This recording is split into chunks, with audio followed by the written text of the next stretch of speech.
Kepada calon SPM tahun 2024, inilah masanya untuk kamu buktikan bahawa kamu telah pun bersedia untuk mengorak langkah seterusnya mencapai kejayaan cemerlang dalam peperiksaan SPM nanti. Saya mendoakan agar kamu mampu mengharumkan nama kamu, nama sekolah kamu, nama ibu bapa dan seterusnya menjadi pelajar yang cemerlang. Saya ingin mengucapkan selamat maju jaya kepada calon-calon SPM 2024. Kami mengharapkan calon-calon SPM 2024 memperoleh kecemerlangan dalam peperiksaan ini. Jaga kesihatan, jaga diri, insya-Allah kejayaan milik anak-anak semua.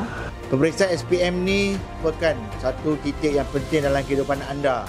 Pastikan anda memberikan yang terbaik. Dia bukan saja ujian akademik bertulis, tetapi dia juga adalah sebagai usaha pengorbanan anda dari tingkatan 1 sampai 5. Akhir kata, saya mengucapkan selamat maju jaya menghadapi peperiksaan SPM supaya semua berjaya dengan cemerlang dan bawalah kegembiraan kepada keluarga. Selamat maju jaya kepada semua calon-calon SPM yang akan menduduki peperiksaan pada tahun ini. Didoakan semoga anda akan mendapat keputusan yang cemerlang dan gemilang.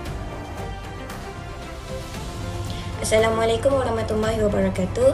I know it's been a long journey and it's been tough. You have been trying your best. You have been studying for every single hour, every single minute. After all of this sleepless night, korang serious. It will be all worth it. And niat belajar tu kerana Allah, niat belajar untuk membanggakan ibu bapa, niat belajar untuk membanggakan guru-guru dan last sekali untuk diri sendiri.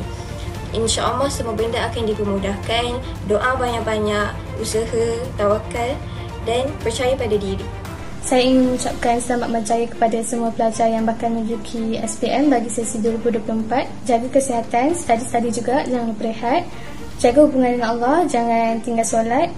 Journey ni memang penat dan susah. Tahan sikit je lagi sebab semua ni akan jadi berbalik nanti. Assalamualaikum warahmatullahi wabarakatuh. Pada calon-calon SPM 2024, saya mengucapkan selamat maju jaya untuk menduduki SPM pada tahun ini. Nasihat saya adalah supaya belajar rajin, belajar elok, dengar cakap cikgu, ikut apa yang tips and tricks yang cikgu bagi untuk menjawab SPM. Jangan stres, just enjoy the SPM. Kemudian jangan tinggal solat dan do your best.